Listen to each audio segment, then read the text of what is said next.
और 4 के चौसर में ब्रेक के बाद आप सभी का स्वागत है। खबरों को सिलसिला आगे बढ़ाएंगे। बात अब छत्तीसगढ़ की करेंगे, जहां बालाबाजार में कांग्रेस के संकल्प शिविर में सीएम भूपेश बघेल और दीपक बैज शामिल हुए, जहां उन्होंने कार्यकर्ताओं में जोश भरा और बीजेपी पर भी निशाना साधा। उन्होंने कहा कि लड़ाई अकेले बीजेपी से नहीं, ईडी और आईटी से भी है।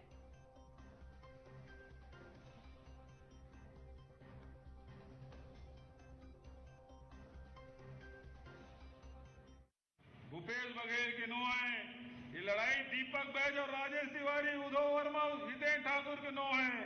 ये लड़ाई छत्तीसगढ़ के अस्मिता की लड़ाई है। छत्तीसगढ़ के खदान ल बचाना है, छत्तीसगढ़ के जल जंगल जमीन ल बचाना है। हम सब ल मिल के लड़े लगे। तैयार हो? है तैयार हम? है तैयार हम?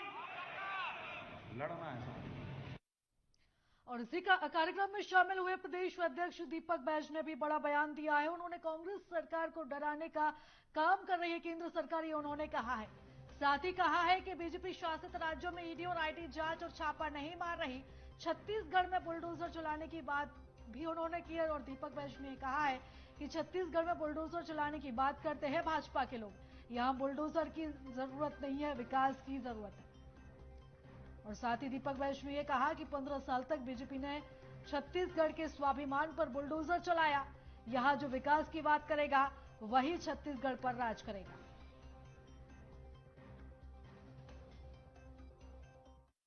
से हमको लड़ना है, ईडी और आईटी से हमको लड़ना है। सिर्फ उनको छत्तीसगढ़ दिखता है क्योंकि छत्तीसगढ़ में हमारी सरकार बेहतर काम किया है। बाकी राज्यों में देखेंगे 15-15, 20-20 साल राज कर रहा है मध्य प्रदेश, ईडी और आईटी वहां जा नहीं रही है। आपने 15 साल बुलडोजर चलाया छत्तीसगढ़ की जनता के ऊपर, बस्तर के आदिवासियों के ऊपर बुलडोजर चलाया, गरीब किसानों के ऊपर बुलडोजर चलाया, युवा बेरोजगारों के ऊपर बुलडोजर चलाया, छत्तीसगढ़ के स्वाभिमान के ऊपर बुलडोजर चलाया। और आज फिर कहते हैं बुलडोजर चलाएंगे। यहां बुलडोजर की राजनीतिक नहीं, छत्तीसगढ़ की विकास की राजनीतिक चलेगा। और चलो इस खबर पर ज्यादा जानकारी ले लेते हैं। हमारे साथ संवाददाता दीपेंद्र शुक्ला जुड़ गए हैं। दीपेंद्र, जिस तरह से हम दीपक बैज का संबोधन सुन रहे थे, काफी आक्रामक वो नजर आ रहे थे, बीजेपी सरकार पर लगातार निशाना वो साध रहे थे। और इसी के साथ हमने देखा कि बीते दिनों जिस तरह से सीएम के करीबियों पर ईडी ने छापामार कार्रवाई की है, जिस तरह से ईडी ने शिकंजा कसा है, उसको लेकर भी सीएम भूपेश बघेल ने तंज कसा है।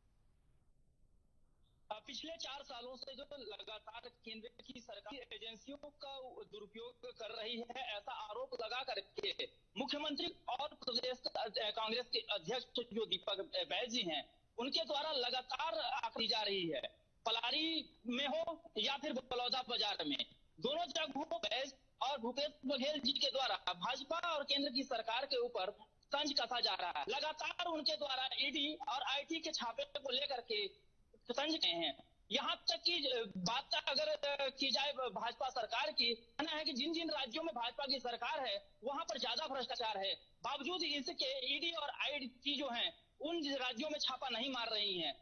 उनका तो यह भी आरोप था कि जो 15 साल पहले जो सरकारें थी, जो भाजपा की सरकार थी, उसमें हजारों करोड़ के घोटाले हुए, नान और कई तरह के जो घोटाले हुए, उन पर भी आज तक ईडी और आईटी ने छापा नहीं मारा, ना ही कोई कार्रवाई की। अब तक ना ही कोई कार्रवाई की है। कई बार हमने पत्र लिखा लेकिन कोई कार्रवाई नहीं हुई।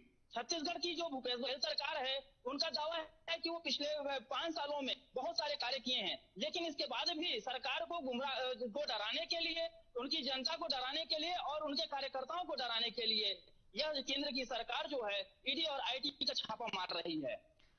बिल्कुल दीपेंद्र, कहीं ना कहीं राजनीति भी अब ईडी के छापामार कार्रवाई के इर्द गिर्द घूमती हुई नजर आ रही है। फिलहाल तमाम जानकारी के लिए आपका बहुत शुक्रिया। तो बता दें कि आज बालाबाजार में संकल्प शिविर का आयोजन किया गया था। और खबरों का सिलसिला आगे बढ़ाते हैं, बात अब पिंडरा की करते हैं, जहां जोगी कांग्रेस पार्टी